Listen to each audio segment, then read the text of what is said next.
Ei, estamos ao vivaço, no Instagram da Despertar e Palestras. Que alegria, 17 de dezembro de 2020. Que ano é esse? Que ano foi esse? Quando a gente faz aquela retrospectiva de caramba, o que aconteceu nesse ano? A gente fala, puxa, a gente está aqui, está sobrevivendo com alguns pontos de tristeza, alguma coisa assim de algumas baixas de amigos, de familiares, de pessoas que a gente gosta. Mas hoje é dia da gente falar de muita coisa boa. Hoje é dia de falar com a professora Fernanda Nascimento. Caramba! Olha, já tem solicitação para ela falar comigo. É, dona Fernanda, estou aqui, estou vendo você, vou acenar para você também e já vou abrir a sua solicitação aqui de fala, porque a gente tem uma fala muito legal hoje. A professora Fernanda Nascimento vai ter muito a agregar nessa live e eu espero que vocês curtam, que vocês sigam a gente nas redes sociais, que vocês curtam essa live, que vocês curtam o material que a gente tem compartilhado, que a gente tem colocado nas redes sociais, no Instagram da Despertar e Palestras, no YouTube da Despertar e Palestras. E a gente tem um compromisso de trazer pessoas qualificadas, pessoas de altíssimo nível nessas lives e também no nosso time de palestrantes, trazer pessoas de muita categoria, pessoas que dão show de bola no que falam. Então vamos chamar a professora Fernanda Nascimento.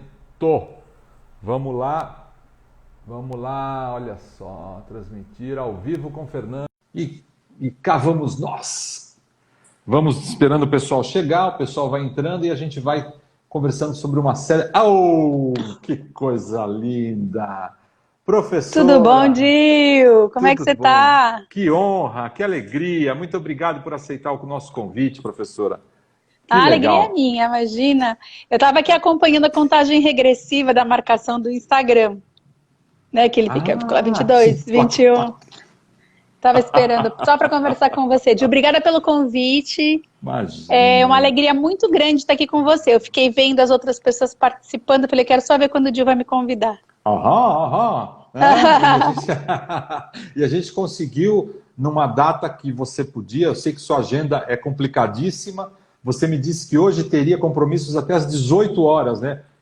E foi isso que aconteceu, né? Eu acho que foi isso. Porque eu estava te acompanhando aqui, já foi trabalhando, foi embora.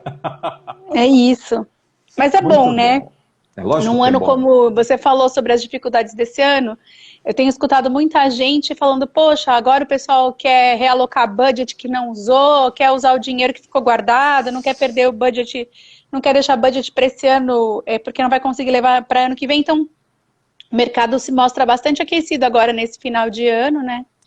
E eu acho que é importante para a autoestima da gente, é importante para movimentar a economia, é importante para a gente acreditar de novo, né?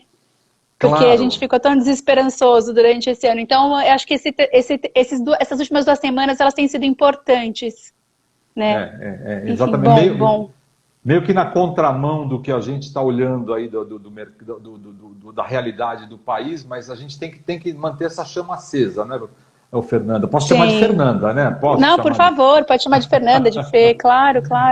Legal, Fê, obrigado.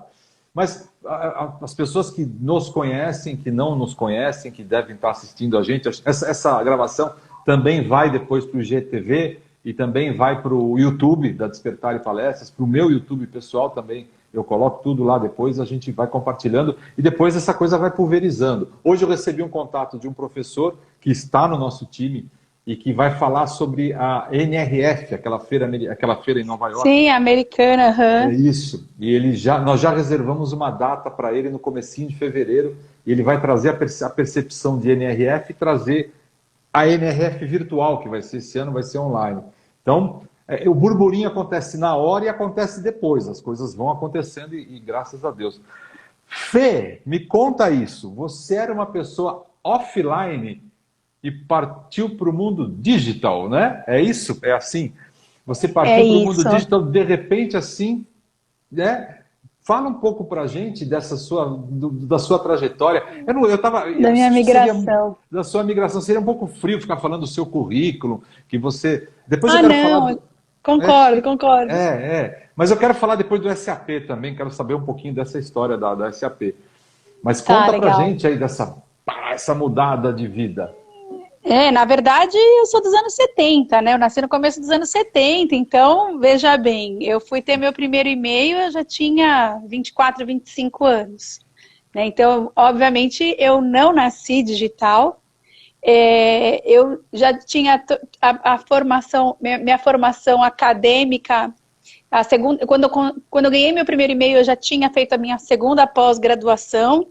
Enfim, então você vê que eu não aprendi na academia nada sobre digital, né? Uhum. E muitos anos depois, mais ou menos lá para 2008, 2009, eu trabalhava numa corporação, uma multinacional americana, Uhum. e a orientação que a gente recebeu é que para que toda a verba de investimento ela fosse designada a Google. E eu não entendia muito como funcionava essa questão de Google, porque na verdade a gente ainda não tinha cursos no Brasil sobre Google. Se eu quisesse fazer um curso livre, por exemplo, eu não tinha onde estudar. As agências eram treinadas pelo Google para Que ano esse foi isso, movimento. Fê? 2008, 2009.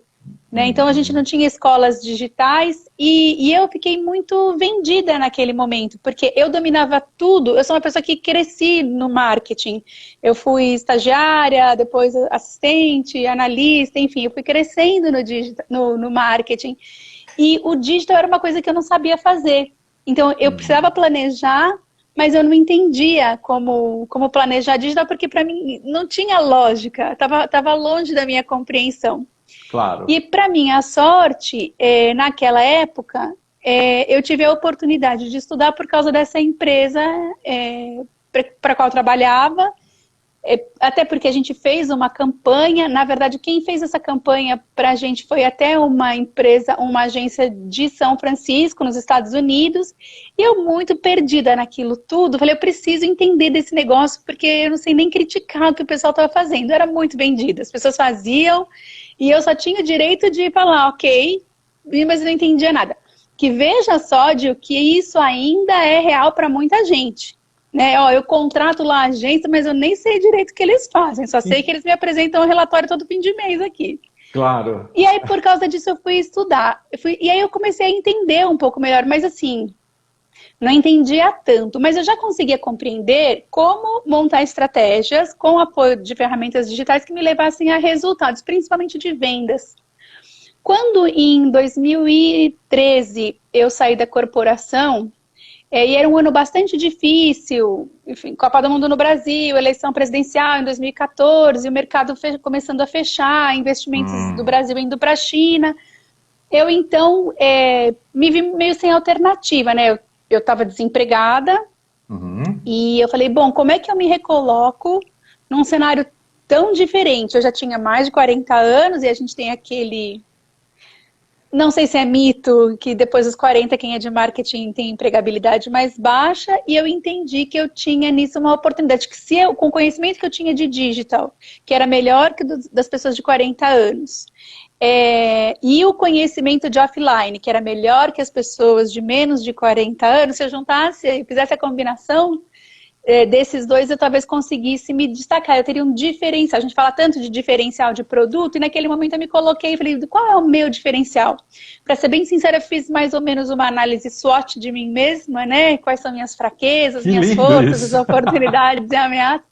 Eu olhei para mim muito como produto e falei, como que eu me vendo agora? Muito com medo de não conseguir uma oportunidade no mercado. E foi aí que eu entendi Uhum. que tinha algumas coisas de digital em que eu precisava me aprofundar e Uhum. que eu conseguiria combinar, então, esse offline com esse online, esse conhecimento todo de negociação.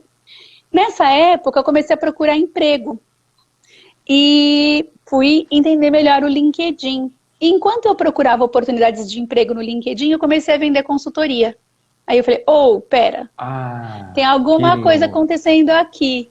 Talvez esse LinkedIn também seja uma boa ferramenta de venda, porque eu comecei a me aproximar das pessoas, conversar com os amigos, estou procurando uma nova oportunidade, o que você conhece, né? O que você tem de experiência? Eu tenho isso, isso e aquilo. Poxa, você não quer dar uma passadinha aqui na minha empresa? Porque eu contrato uma agência, mas eu não entendo o que eles fazem. Você não quer dar uma olhada e me Hum. explicar? E foi assim que nasceu a Stratilab, a minha consultoria de marketing digital, ajudando os amigos que também eram reféns das agências a entender o que eles estavam comprando. Por que que aquele resultado acontecia? Qual era a lógica por trás daquilo tudo? Até para que eles pudessem ajudar, né, criticar, colaborar com o processo. Afinal de contas, era muito conhecimento não utilizado, porque ninguém queria se mostrar vulnerável por não conhecer com profundidade aquelas estratégias. E isso é um problema sério, né? As pessoas geralmente colocam essa barreira, colocam essa coisa. Eu não vou me mostrar vulnerável numa situação dessa. Deixa eu falar que eu estou entendendo.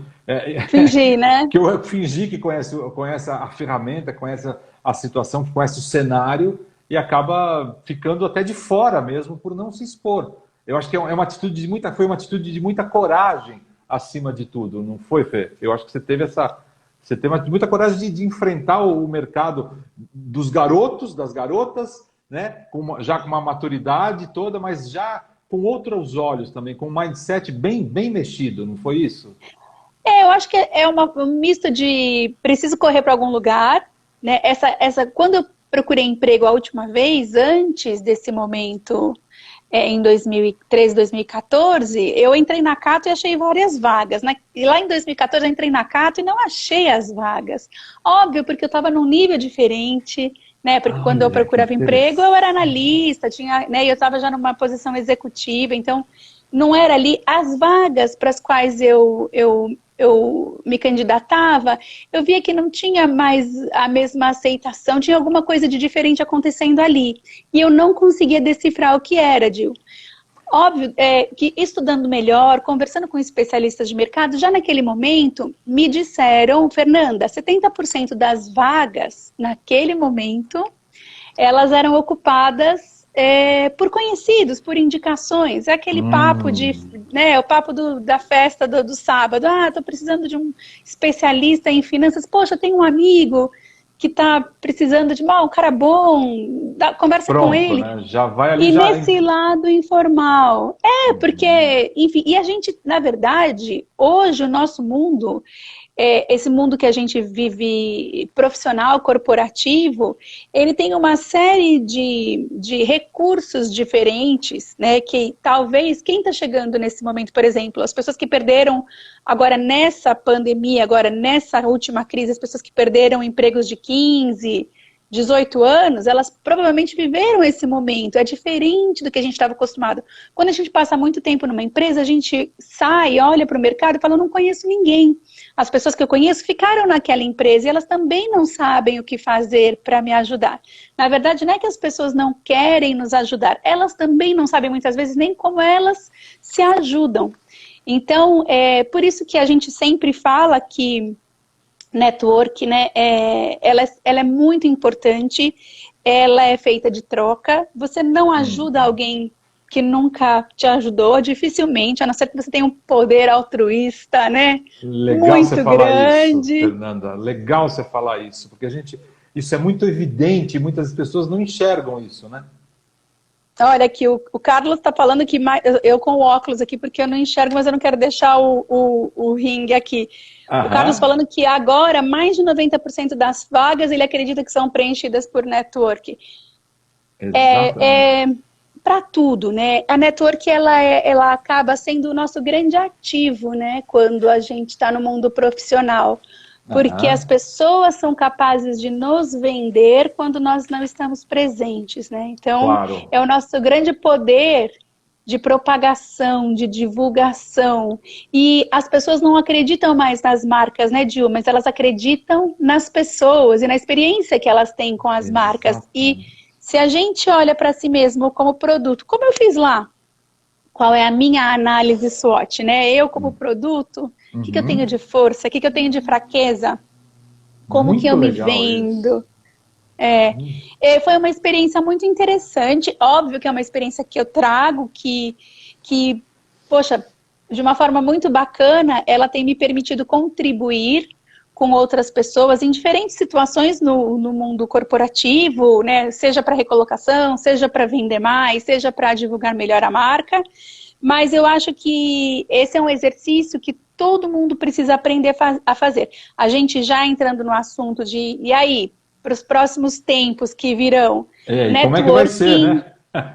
Networking é um ativo necessário da gente carregar, né? É importantíssimo. Ô, Fernanda, o Carlos, que fez essa observação, é palestrante da Despertare também, e eu conheço o Carlos há muito tempo. E um dia a gente almoçou. Eu lembro disso, ele deve estar lembrando, vendo isso aqui que a gente está falando. E ele me falou isso nesse almoço. Dio, a gente precisa aprofundar no LinkedIn. Nós temos que entrar no LinkedIn com tudo. E isso não foi o ano passado, o ano retrasado. Esse almoço com o Carlos deve ter sido há facilmente uns 7 anos. 6, 7 anos, estou chutando. E ele falou, nós temos que aprofundar nisso. E aí a gente acaba colocando uma barreira, muitas vezes, no LinkedIn, e fala, meu Deus, é uma rede diferente das outras, ela tem uma inteligência, ela tem uma pegada, uma linguagem diferente. A Béia está com a gente aqui, a Béia está mandando... A Béia, você viu? Ia falar isso. Aliás, Béia... Beijos. Em janeiro eu quero uma data com a dona Béia, com a gente aqui, hein? Vamos chutar, dar um kick lá para frente. Quica o passado e vamos para frente.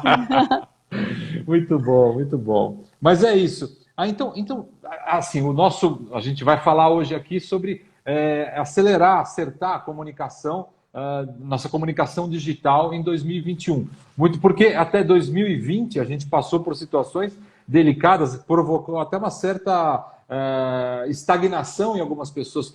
A pandemia acabou gerando uma nuvem, uma penumbra. Foi brabo, né? Foi, mas eu acho que a pandemia, óbvio, acho que a pandemia teve um monte de coisas ruins, né? E a gente não consegue julgar o tamanho do ruim para quem sofreu perdas, enfim. Eu acho assim, foi difícil para quem perdeu os entes queridos, foi difícil para quem adoeceu, foi difícil para quem teve medo, né? Conviver com alguém na UTI que você não pode receber notícia, acho que não tem... das piores experiências. Agora, ela também, como toda boa crise, né? Todas as crises, principalmente as que envolvem saúde, elas trazem grandes saltos de inovação, né?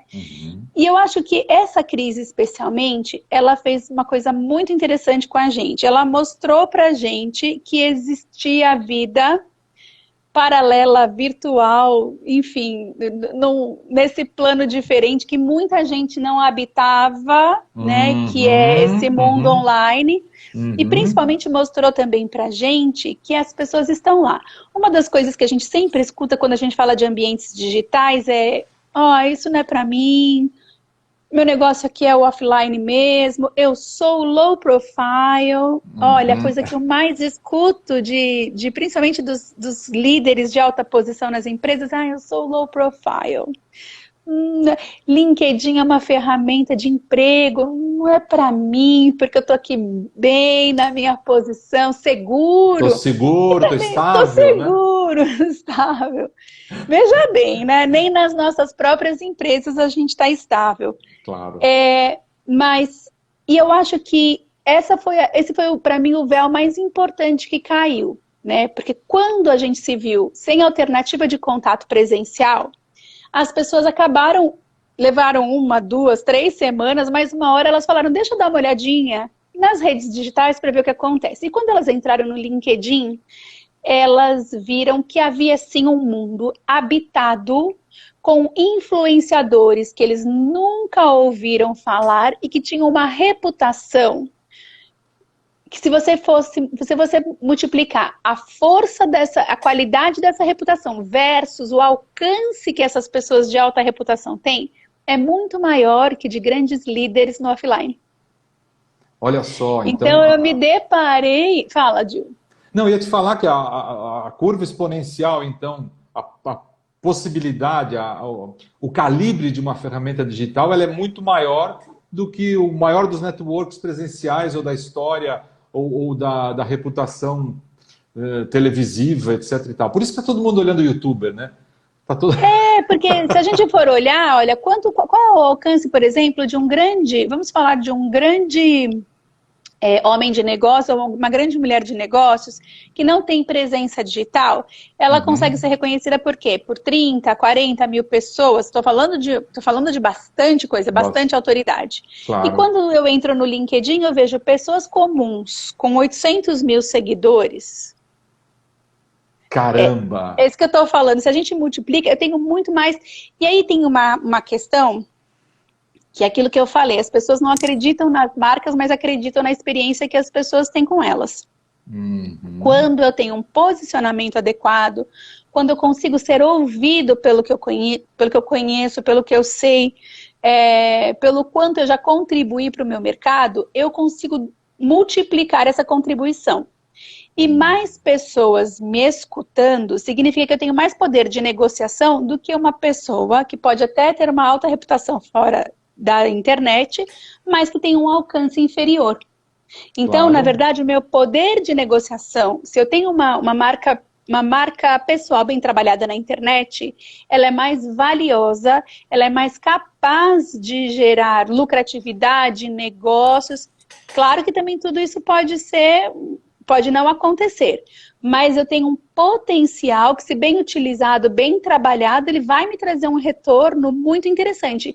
E nesse aspecto, quando a gente faz essa comparação de virtual e de presencial, se você prestar atenção também, Gil, muitas vezes essas pessoas que têm uma marca pessoal muito forte e um poder de negociação muito alto, elas são em tamanho muito menores que essa pessoa que está no offline. Ou seja, eu consigo fazer a comparação. Uma empresa pequena consegue competir com uma empresa grande dentro do ambiente virtual, o que? Se não, que no ambiente presencial, né, quando eu comparo, muitas pessoas... Então eu fico pensando assim, eu tenho uma empresa pequena e eu consigo participar de concorrências com outras empresas maiores que a minha, no mesmo nível, sendo considerada como qualidade equivalente.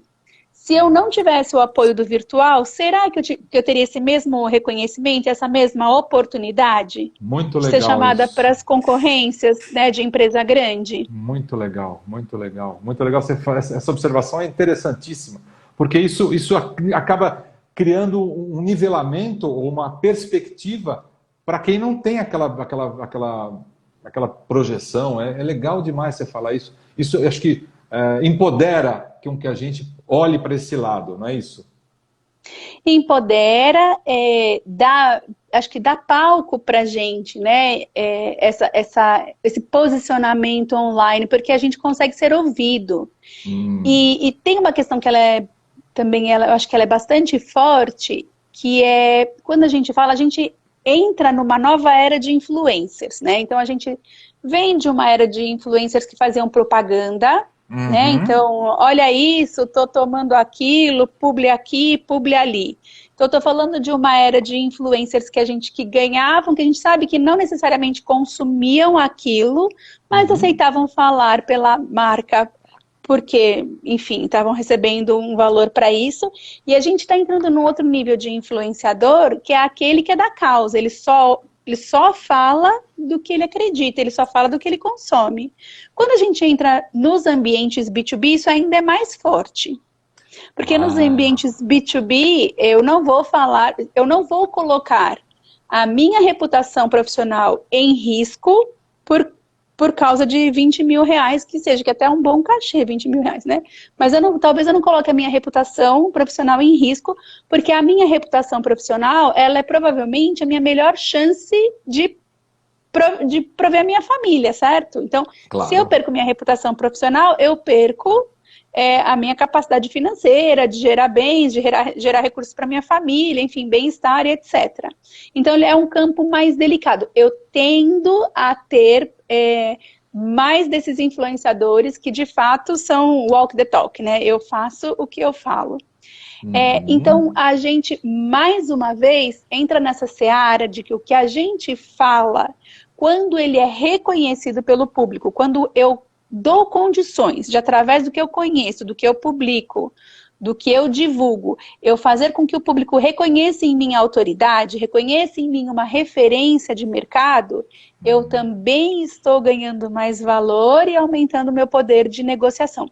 E as marcas serão cada vez mais representadas por seus integrantes, porque as pessoas não negociam com marcas, elas negociam, principalmente no B2B, com pessoas, né? Então são profissionais do lado de cá, negociando com profissionais do lado de lá. Certo. Então, de novo, ó, a gente falou de networking, e para eu ter uma networking saudável, eu vou precisar contar com a minha reputação e com o meu poder de negociação. As pessoas também querem se relacionar comigo porque elas veem em mim oportunidades de crescimento, de agregar, enfim. Então, essas duas, ó, networking com marca pessoal, elas andam bem de braços dados. Então, quem faz diferente usa networking e o que mais? Ou tem marca mais pessoal. Marca pessoal, network e marca pessoal. E mais alguma coisa? Quem faz diferente faz a diferença por quê? Tem alguma outra dica que você possa dar pra gente? Tem a menina dos meus olhos, né? Quem faz diferente não olha para o concorrente, olha para o cliente, né? Olha, fiz até uma rima, foi meio chacrinha isso. Vou pegar o violão, vou fazer uma música. Foi meio chacrinha, eu achei, assim. Mas repete aí, ficou bonitinho. Repete aí que eu gostei demais disso. Não, a gente fala, né? Olha para o cliente, porque na verdade quem precisa se encantar com você é o seu cliente. Quem precisa chegar à conclusão que você é melhor que os outros é o seu cliente. Então, enquanto você estiver mirando a sua concorrência, olhando para o que o seu concorrente faz, se ele é melhor, se ele é pior, o que ele está fazendo, o que ele não está fazendo, talvez as suas respostas não sejam certas, porque ninguém diz que ele está acertando. Quando você escuta do cliente o que ele quer, quando você mira no cliente, atende às ansiedades que ele tem, né, ou os desejos que ele traz, ou ajuda a resolver os problemas que ele não conseguiu até hoje, aí sim você tem mais chances de você ter sucesso, porque afinal de contas você vai à fonte. A gente, conhecendo o que o cliente quer, a gente é capaz de construir novos produtos, novas soluções, novos serviços, nova comunicação, a gente é capaz de entender as expectativas, eu sou capaz até de prever com tecnologia o próximo passo do cliente para me antecipar a ele, evitando que ele vá embora, se ele pensa em desfazer o negócio comigo, ou até surpreendendo, indo além do que ele espera, né? Então, conhecer o cliente é muito, eu acho que é uma das melhores vantagens competitivas que a gente pode ter. E dá para você dizer, ó, toma sua aguinha aí que você está falando e eu estou aqui só ouvindo. E eu estou anotando aqui o que você está falando, porque isso está servindo para mim também. Claro, eu também vou. Depois eu vou ver de novo, eu vou acabar gravando e assistindo, mas eu estou anotando aqui porque as fichas vão caindo, essa questão de conhecer o cliente e tal. Como é que a Béia disse aqui, amei o refrão. A Béia, do jeito que é conectada, do jeito que ela saca tudo, isso vai virar música para a Béia, vai virar trecho de palestra, esse refrão do conhecer o cliente. Foi muito legal. Você sabe que eu sou a maior fã do Kiko Passado, tá? Ninguém pode levar de mim esse posto. Eu adoro. Toda vez que eu recebo, eu falo, a Béia é muito... Olha, ela vai além, e ela traz aquela reflexão. Janeiro tem Béia com a gente aqui. Janeiro de 2021 vai ter Béia com a gente. Vem cá, e como é que... Então, existe tecnologia para conhecer o cliente. Você vai falar um pouco mais? Você vai dar uma dica mais para a gente, para o mercado, para o B2B? Como é que a gente conhece mais aí o cliente? Como é que a gente vai além do que se espera ou que a gente surpreende esse cliente? Você tem alguma... Na verdade, o cliente, ele deixa rastros em diversos momentos, né? Mas acho que antes de falar dos rastros do cliente, é bastante importante a gente lembrar que o cliente, ele entra em contato com a nossa marca muitas vezes. Muito mais vezes, inclusive, do que a gente é capaz de perceber. Porque se eu falar assim, para qualquer... Vamos falar no varejo. Se eu falar para qualquer varejista, quais são as vezes que seu cliente entra em contato com você? Quais são as formas que o cliente entra em contato com você? Ele provavelmente vai me responder. Pode entrar em contato na minha loja física, na minha loja virtual, pelo telefone, ele pode entrar em contato comigo pelo chat, ele pode entrar em contato comigo pelo Facebook, E, enfim, essas são as formas de contato do cliente comigo, porque a gente sempre pensa naquele contato de venda, né? Ou então naquele contato quando alguma coisa deu errado. Só que não. Na verdade, o cliente ele entra em contato com a nossa marca muito antes da gente imaginar que ele vai ser cliente. Porque eu viro para você e falo, Dil, você fala assim, Fernanda, eu tô pensando em trocar o ar-condicionado da minha casa. Dil, eu comprei um aqui em casa, tá sendo ótimo. Preço bacana, assistência técnica ótima, da marca X. A marca X nem sabe que eu estou fazendo isso aqui. E você está entrando em contato com a marca X através da minha indicação. Outro momento em que você vai poder entrar em contato com a marca X é que saindo então dessa conversa, você vai pegar o seu celular e falar assim, deixa eu dar uma olhadinha aqui no site da marca X. E vou aproveitar também, vou dar uma olhadinha no Instagram, e do Instagram eu vou para o Facebook, e amanhã eu vou dar uma passadinha que eu descobri aqui, olha, no Google, que tem a loja dessa marca ali pertinho da minha casa. Lógico, você vai até lá, você vai... O que a marca pensa? Ela vai conversar com o vendedor, só que antes de conversar com o vendedor, você se indispôs com um manobrista. Ah, uau! E aí, Vamos lá. é a experiência com a marca X, concorda? E aí tudo bem, mas resolveu, você entra na loja, o vendedor não te dá atenção. A moça do café passou, mas você, sei lá, você foi até a moça do café e ela também não te deu atenção. Enfim, eu tô exagerando, mas são momentos diferentes. Outro momento, fora esse da compra, pode ser na hora que você recebe o produto. É um ponto de toque. Ou então na hora da instalação, que vai uma pessoa, um técnico que é terceirizado na sua casa instalar o ar-condicionado, mas ele vai com a marca X na camiseta, e ele faz alguma coisa de errado, ele vai buscar uma peça no carro, não volta nunca mais, entra de sapato no meio da pandemia na sua casa sem usar Propec, é um problema tremendo hoje em dia isso. E aí quando você liga para a marca X e fala, olha, o técnico veio aqui, foi buscar uma peça no carro, não voltou mais, essa marca ainda vira para você e fala assim, mas ele é terceirizado, viu?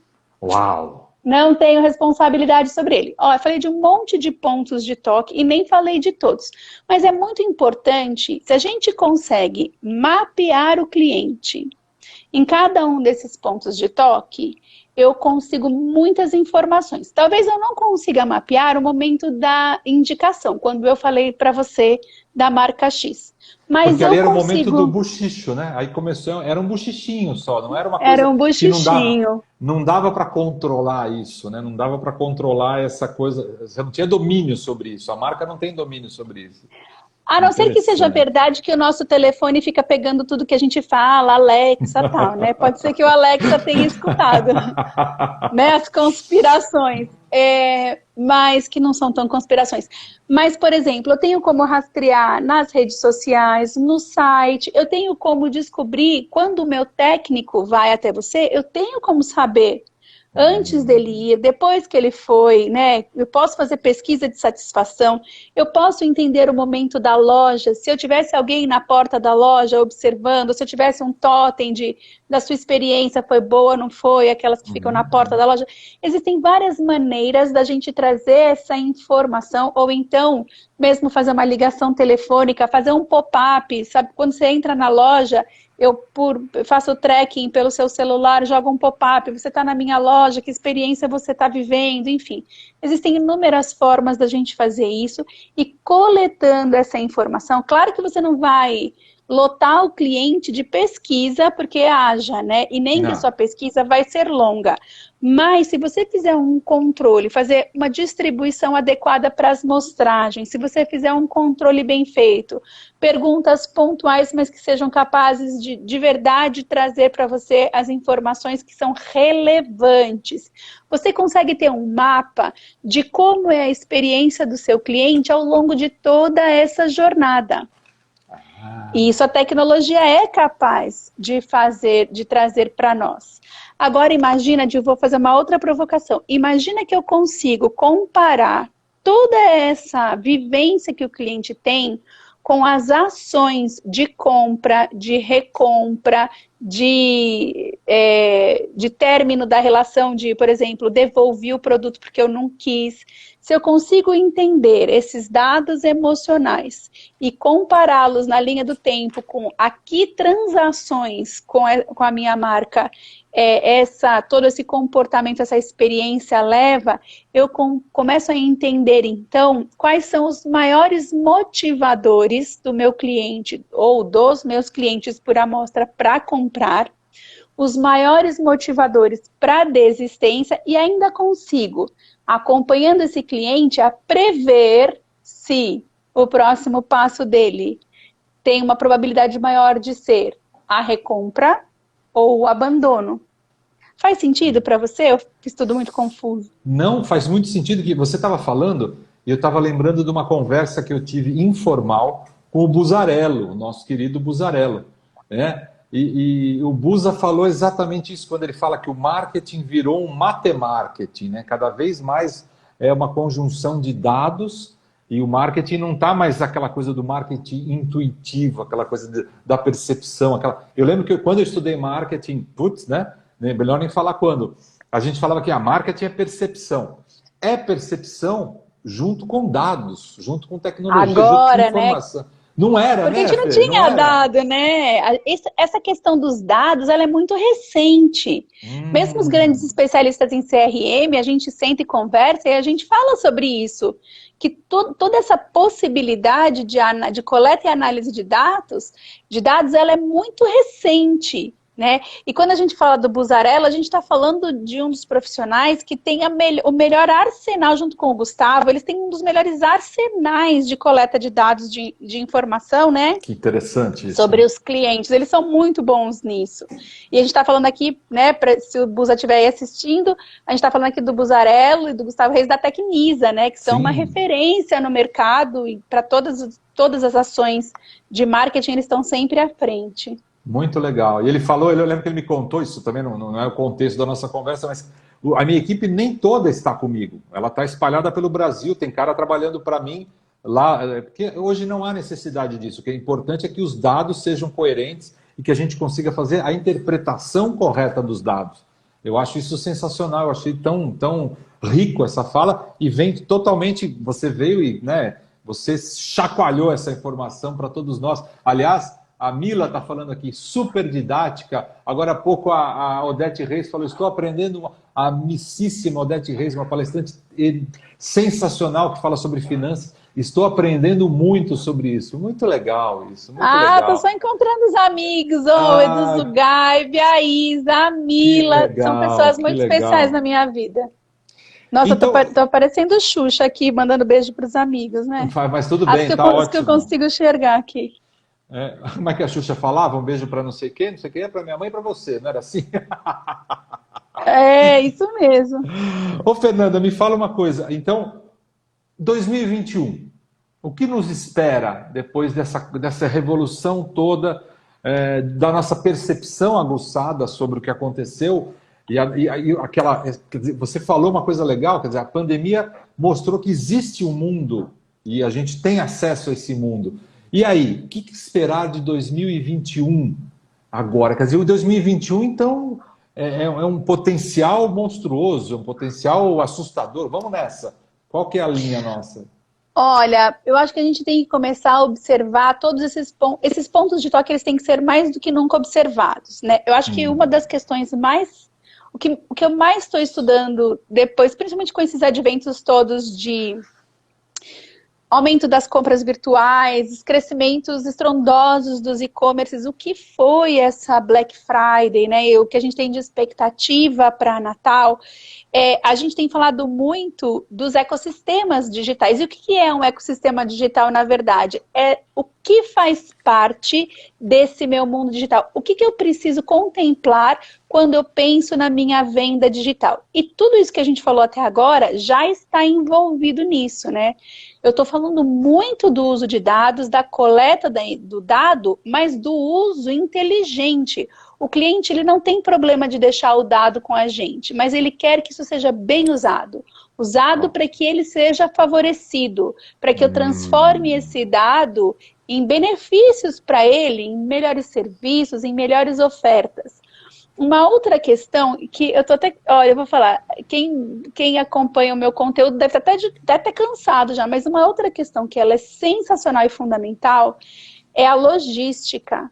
Não adianta mais eu falar de vender sem eu pensar antes de tudo em como eu entrego, qual a minha capacidade de estoque, em quanto tempo o meu produto chega, porque eu não estou falando.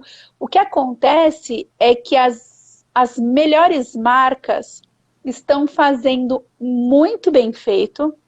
Você vê a proliferação dos centros de distribuição ao longo do Brasil, Mercado Livre fazendo, agora lá, acho que em Lauro de Freitas, que eles estão entregando um centro de distribuição enorme.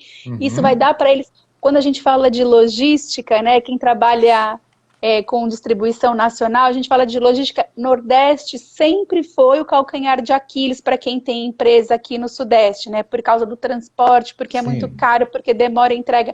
Imagina essa proliferação dos centros de distribuição logísticos no Nordeste, o poder que isso vai dar para as marcas, porque o cliente sabe que isso é possível, está se acostumando, e eu não quero mais comprar hoje para receber daqui 2 dias. Quero comprar hoje para receber amanhã. Claro. Porque se uma marca faz isso por mim, eu imagino e tenho a expectativa que as outras também possam. Claro, é isso mesmo. Nossa, você falou. Nós tivemos uma experiência dessa em casa, e assim, aconteceu exatamente isso. Uma das grandes do mercado diziam que iam entregar em 7 dias, não sei o que lá. Aí eu comprei uma máquina de lavar roupa, vamos lá, vamos falar. A nossa pifou numa sexta-feira à tarde, Fernanda. Dá uma sacada nisso. Sexta-feira à tarde, eu não estava aqui, eu estava um outro município, e aí eu recebi a ligação da minha esposa, pifou, não sei o que, não tem mais jeito. Bom, ok, vamos dar um jeito. Comprei, a primeira não dava, a segunda já falou o seguinte, vou ver se eu consigo entregar em 2 dias. Sabe quem estava aqui? Eu estou no interior de São Paulo, na cidade de Amparo. No sábado de manhã, às 8h30 da manhã, a máquina de lavar roupa. Às 8h30, mas no sábado, eu comprei sexta-noite. Deixa eu fazer uma pergunta para você. Deixa eu fazer uma pergunta. Tem Sedex 10 em Amparo? Vamos mudar de assunto? Tem, mas acho que não funciona. Viu? Você entende? Olha isso, eu tô falando que para quem está em Amparo e não contava nem com o Sedex 10, eu tô falando isso porque a minha mãe mora em Itatiba e também não tem Sedex 10. Então, para minha mãe, comprar num dia e receber no outro foi uma surpresa muito forte e muito positiva. Mudou a relação de compra online dela, né? A Berta falando alguma coisa. E se a China me entrega, por que eu vou esperar? Ai, Béia, você quica tudo mesmo, né? Quicou. Então, para gerar esses negócios, a gente tem que mapear esses contatos todos. Quer dizer, uma dica interessante para o ano, para 2021. Se a gente tiver isso muito mapeado, isso muito sensível nas relações com o cliente, isso vai surpreender da forma positiva, né? Isso vai trazer uma coisa, um aspecto, né, caloroso nessa relação. Porque quando a gente fala, se eu estivesse fazendo essa live no começo da pandemia, Gil, eu estaria falando para você de humanização das marcas. Fala, não, o lance é humanizar. Só que a gente tem que começar a dar nome para essa humanização. Porque a primeira parte da humanização é o que eu falei, você escutar o cliente, colocar o seu foco nele, né, e montar todo o seu arsenal ao redor dele. Isso é humanizar. Humanizar a comunicação, olhar para essa comunicação. Eu vou te dar um exemplo. Essa semana eu estava numa concorrência e aí o cliente falou assim, eu quero ver a campanha pronta no dia X. E aí eu fiquei assim, cara, como é... Porque eu sou agência B2B, eu não sou B2C. Então, eu lembro da minha época, quando eu trabalhava com agências de propaganda, que a gente via o criativo de todo mundo e aí escolhia o criativo. E aí, eu olhei assim para a tela e me deu... Juro para você que eu buguei total. Eu falei assim, como é que eu vou fazer uma campanha sem pesquisar? Na minha cabeça, não faz o menor sentido eu fazer um criativo sem perguntar antes o que o cliente quer. Exatamente. E eu juro para você que eu buguei, entendeu? Então, olha só, que isso também é uma disrupção para quem faz propaganda e para quem faz comunicação. A gente está acostumado a falar da gente. E a partir de agora eu tenho que falar... A partir de agora não, já tem um tempo, mas a gente tem que falar do outro. Mas aí um outro aspecto, essa questão da logística, ela é muito humanização, que é atender o cliente na hora que ele quer. Mas, agora nos últimos meses, eu acho que a gente, principalmente com o Pix, eu acho que a gente entra numa nova seara de humanização, que é exatamente... Acho que o Pix, para quem curtiu, ele foi uma surpresa muito agradável. E aí a gente entra nessa questão da facilitação do meio de pagamento, né? Eu dou para o meu cliente novas formas, né, de financiamento, de pagamento, da forma que ele deseja. Eu dou mais opções, opções que estão ficando cada vez mais seguras, que elas vão muito, você vê, ao mesmo tempo que eu amplio a minha distribuição digital, eu consigo tornar essas relações mais seguras. Que para quem é mais antigo, para quem não comprava na internet antes da pandemia, isso é quase uma antítese. Você não pode expandir e ficar mais seguro. Isso, uma coisa não combina com a outra. Claro. Mas não. As relações, esses formatos de pagamento, as relações, né, de pagamento entre cliente e comprador e vendedor, elas são cruciais para o bom relacionamento, para o crescimento das empresas para 2021. Então, olha só de quantas coisas a gente falou. Eu falei da nossa necessidade de posicionamento, não só de posicionar nossas empresas. As pessoas querem conhecer quem são as pessoas que fazem parte das empresas. A gente falou da humanização das relações, conhecimento dos pontos de toque, conhecer o cliente, focar nele mais do que a gente foca. A gente passou uma vida focando no concorrente, a gente tem que focar no cliente. Entender o que faz parte desse ecossistema em que o meu cliente está inserido, que ele compra, né? Onde eu tenho que me relacionar com ele, onde eu tenho que observar, quais são as entregas, mais que as entregas, né? Porque entrega parece que é só logística. Quais são os entregáveis que eu preciso ter para esse cliente em cada um desses pontos de toque? E a gente já tem trabalho para mais de metro, né, aqui, porque não tenho dúvida. é bastante coisa para observar. Mas aí eu quero... Nossa, você vai ter que agora fazer um esforço sobrenatural para me responder isso. Por quê? Porque eu sinto que você deve ter ouvido de muita gente aquela informação. Mas como é que é isso, né? Eu sou completamente analfabeto nisso. Fernandinha, por onde eu começo? Você já ouviu isso na sua carreira? Poxa vida, escuto isso bastante. E é gostoso escutar isso, porque quando a gente escuta por onde eu começo, significa que a pessoa que está falando isso, ela se deu conta que precisa começar um movimento. Eu acho que é um momento que ele não é necessário, ele é mandatório, né? A gente fazer o movimento. E a gente começa planejando, Gil, porque muitas pessoas ainda agora na pandemia, né, pela necessidade imediata de digitalização, fizeram grandes esforços e até com investimentos representativos, mas sem planejar.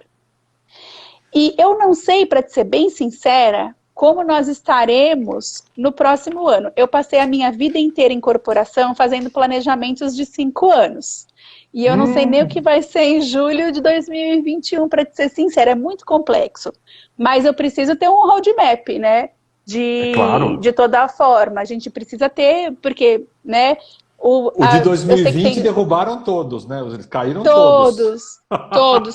E tem futurista na sala, né? Então a gente ele tem que ser cuidadosa com o que eu vou falar, mas de toda forma, a gente tem que entender as possibilidades e fazer as apostas. Pode ser que venha uma nova coisa, né? Alguma coisa nova, como a gente teve coronavírus esse ano, que derrube tudo. Mas mesmo com o coronavírus, tinha muita gente que já tinha começado as movimentações necessárias. Então, legal óbvio, saber a disso. gente... Não é, porque quanta gente já estava preparado, já estava digitalizado, enquanto outros achavam ainda que o ambiente virtual não era um ambiente onde ele precisava estar. Então, a gente precisa sim fazer os possíveis desenhos, fazer as nossas apostas, e eu acho que planejar, entender o cenário atual, Perguntar para as pessoas que estão envolvidas nesse cenário, todos os seus interlocutores, não só clientes, mas fornecedores, pares, entender qual é a expectativa de cada um, a visão que cada um tem, quais são as tendências que os grandes estudiosos têm apresentado, os grandes institutos de pesquisa, né? Mapear tudo isso, desenhar. Então, você começar, porque sempre a gente vai precisar, sempre que a gente planeja, e ainda mais nesses ambientes digitais, a gente vai precisar da sintonia fina. Sabe? Aquele botãozinho que tinha na televisão, né? Nossa, então, a gente começa, a gente estuda, faz a nossa melhor aposta e já começa a refinar.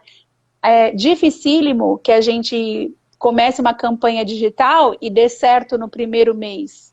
É dificílimo, a gente precisa de tempo para a gente acostumar o algoritmo, para a gente entender o algoritmo, para a gente entender o que as ferramentas trazem de orientação, de descobertas, enfim. Mas a gente precisa fazer o nosso melhor para minimizar riscos, né, para maximizar o acerto. Claro. E só o planejamento com a pesquisa do cliente, eu acho que os dois juntos são capazes de dar para a gente um caminho seguro para a gente começar, para que também o nosso investimento, ele também gere melhores resultados, porque caro, barato, investir em marketing é caro, investir em marketing é barato, olha, tudo depende de quanto você tem de retorno, né? Claro. Se o investimento é bom... E é legal falar disso porque com todo esse planejamento, com todo esse preparo, com toda essa pesquisa do cliente, tudo, e aí, vamos dizer assim, a aeronave começa o voo. E aí, não necessariamente a gente tem absoluta convicção de que aquele plano de voo está correto.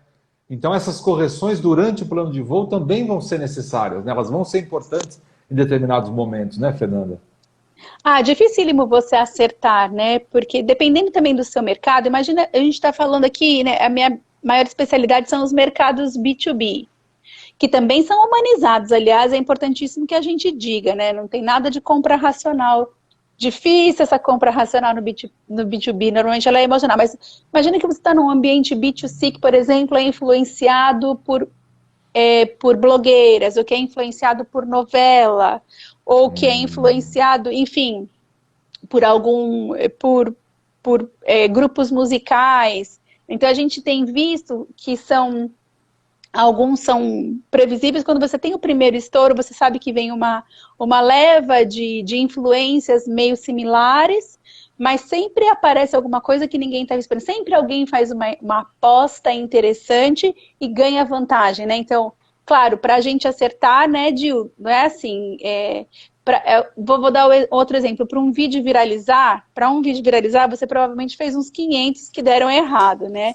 É a mesma coisa, a gente vai fazendo as nossas apostas e melhorando, porque óbvio que a gente vai sempre conseguindo alcançar melhores patamares conforme a gente vai estudando, testando, tentando.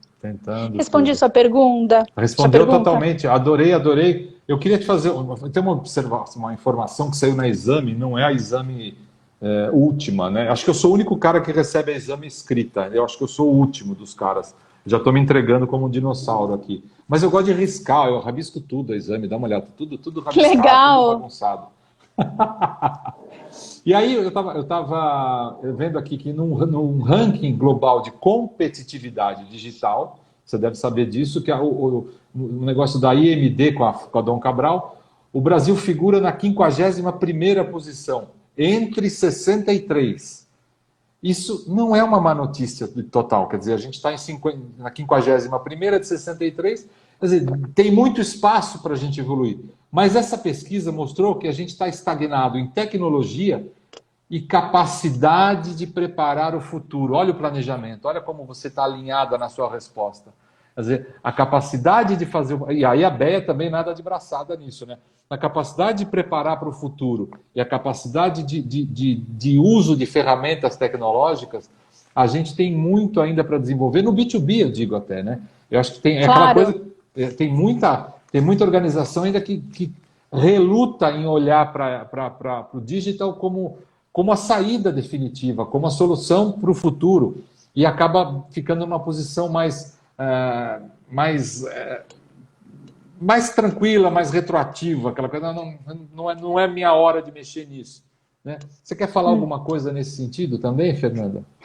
Olha, eu acho que isso faz todo... Bom, lógico que faz sentido, né? Porque afinal de contas foi um estudo.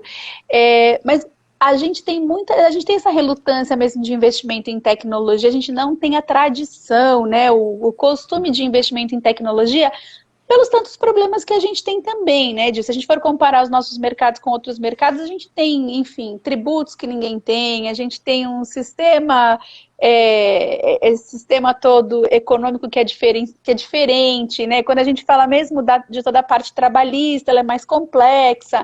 Enfim, a gente formação, tem né? a formação. Empreender não é profissão no Brasil. Você vê, a gente agora tem escolas de empreendedorismo. E é interessante que quando a gente dá aula em alguns cursos de empreendedorismo e a gente recebe material dos Estados Unidos, a gente vê os comparativos, como os exemplos não cabem, porque é absolutamente diferente empreender fora do Brasil e empreender no Brasil. Acesso a crédito é absolutamente diferente, enfim. Então, a gente tem dificuldades que são peculiares, né? Então, e também é cultural, enfim. Mas o que na verdade acontece é que quem vai reger, se a gente vai se atualizar, se a gente vai investir mais em tecnologia ou não, é o próprio consumidor. Por quê?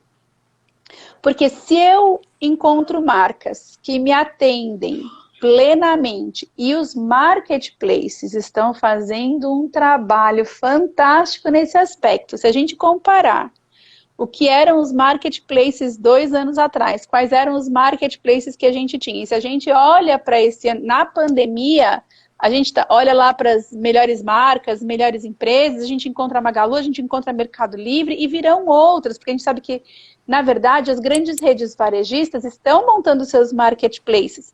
E mesmo que eu, como marca, tenha o meu e-commerce, eu não posso ficar de fora de um marketplace tão poderoso, senão eu não estou competindo, eu estou deixando o mercado para trás, né? Eu não estou atendendo, eu não sou a mini channel, eu não estou onde o meu cliente está. Então, quem vai definir se eu vou para frente ou não, é o meu consumidor que já está dando preferência para as empresas melhores preparadas, para as empresas que são omnichannel, para as empresas que conseguem entregar mais rapidamente o que eles desejam. E quem faz isso? Quem coleta dado e usa a informação, e quem coleta dado e usa informação? Quem usa tecnologia. As coisas estão absolutamente associadas, e é por isso que a gente fala que sem pensar na experiência do cliente e sem o apoio de tecnologia para isso, as empresas dificilmente têm futuro. Nossa, que lindo isso aí. Foi uma colocação, um desfecho aí bem legal. Quer dizer, não há futuro sem um olhar para essa linha, para essa situação. E a gente está vendo tanta coisa... Eu particularmente não acredito, né? Mas a gente tem visto até, não sei se potencializado pela pandemia, mas por outras tantas coisas, a gente vê cada coisa que a gente não julgava ser possível, e os negócios estão acontecendo via digital, né? Eu tenho uma amiga que vive de produzir cursos de bolo, para fazer bolos caseiros, na casa dela, e ela vive 100% digital. Não é louco? Sensacional. Não, e aí você pensa assim, olha, quando que eu pensaria que alguém ia sobreviver de ensinar a fazer bolo na internet? Porque você fala assim, quem é que paga para assistir um curso de bolo? E existe público para isso. Eu lembro que há alguns anos, uma das pessoas que mais fazia dinheiro no YouTube com AdSense era uma crocheteira. Ela ensinava a fazer crochê. Vai vendo. E aí eu falo, óbvio, né, que assim, lógico, ela ensinava diferentes pontos, enfim, e são coisas que a gente... Se você tem o senso aguçado para reconhecer a necessidade do cliente, a vontade, e se você consegue se cobrir de tecnologia, né, para produzir, enfim, para entregar, de novo, para o entregável, eu acho que, poxa, e são tantas as possibilidades, né, Dil, porque a gente está falando de uma pequena empreendedora. Sim, não, a gente está. Então, é um exemplo pequeno que pode virar. Imagine o que Pode. as empresas de médio, de maior porte podem fazer e devem fazer num momento como esse. Quer dizer, é um momento crucial. Acho que a gente está vendo a história acontecer, Fernanda. Isso é muito legal. A gente está Nossa, fazendo parte da história, a gente está fazendo parte dessa história. É muito legal. Muito é legal. muito legal mesmo. Fernanda, nós estamos É muito quase legal. no finalzinho. Eu queria saber, você continua sendo aquela agente da SAP, indo para fora, trazendo informações? Você continua sendo essa pessoa? Eu e a Deia. A Beia, claro, olha só que duplinha. No ano que vem É, e vocês me tem, a levam com gente tem vocês. outros, né? Não, tem outras pessoas que dentro do grupo com a gente, mas sim, a gente faz um. Eu acho que a SAP tem um trabalho muito interessante, onde ela apoia especialistas de mercado. Então, nós recebemos o que tem conteúdo de altíssima qualidade, que vem do mundo inteiro, que tem de mais novo, mais fresquinho. A gente recebe para que a gente também possa se abastecer e produzir conteúdo. E muitos dos materiais, muitos dos eventos da SAP, basicamente todos os eventos da SAP, eles são cobertos por esse time de especialistas, que são pessoas que têm relevância, né, nos ambientes digitais também, que têm audiência qualificada. E é um trabalho muito gostoso de fazer. Primeiro, porque eu tenho companheiros sensacionais nessa jornada.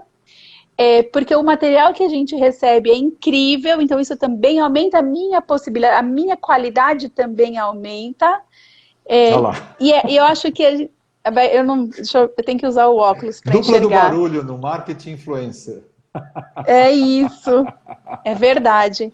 Mas o mais legal que a gente tem nessa pandemia a gente não conseguiu fazer, a gente fez outros tipos de evento, mas o mais legal é que a gente sempre faz uma pizza para juntar essa galera.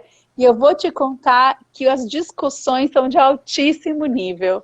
Porque imagina juntar esse Eu povo para imagino. bater papo. É só, ó, Muito só pra legal. gente pirar, viu? É muito bom. Mas isso também Fernanda, significa que a gente consegue, que o conteúdo, só para finalizar, então esse conteúdo que a gente acaba distribuindo, Dil, ele é muito interessante justamente pelo ineditismo, porque vem dos principais estudos que são feitos no mundo, enfim, vale conferir. vamos nessa, vamos. Quero estar acompanhando mais de perto isso em 2021. Vou estar seguindo vocês de pertinho. Fernando, a gente está estourando no tempo aqui. Eu não sei se o Instagram derruba a gente ainda, mas eu não quero também abusar do seu tempo, principalmente do tempo das pessoas que estão nos Imagina. acompanhando. Eu quero te agradecer demais pela disponibilidade de estar com a Ah, gente, por você eu ter que aceitado isso. agradeço. Muito obrigado por tudo, por essa aula, por essa messaculejada aqui de informações no digital. Obrigado pelas suas palavras e até uma próxima, se Deus quiser. Obrigado mesmo, Fernanda. Eu que agradeço, foi ótimo estar com você, Dil. Fiquei feliz porque a gente já vinha se conversando há tanto tempo, mas a gente não tinha tido a oportunidade de bater um papo, né, de uma hora. Feliz pelo convite. Obrigada de Muito verdade. obrigado Super Natal e super Ano Novo para você, né? para Que essa todos foi a nós, para última todo live do mundo. ano. Pois é, a minha também. E aproveitar quem está ainda assistindo a gente para visitar o site da Despertar e Palestras, a Fernanda, a Bé estão lá, e que as pessoas sigam, curtam as nossas redes sociais, o nosso Instagram, o nosso YouTube, e que vocês conheçam o nosso trabalho com os melhores palestrantes do Brasil, com as pessoas que a gente identificou que tem um quê de diferente. E você tem muito disso, Fernanda. Obrigado por você existir. Obrigada. Ah, obrigada a você, Dil. Beijo para todo mundo. Adorei os Beijo. amigos que vieram. Obrigado. Também adorei. Obrigado. Um abraço para todos eles também. Até a próxima. Valeu. Até. Tchau.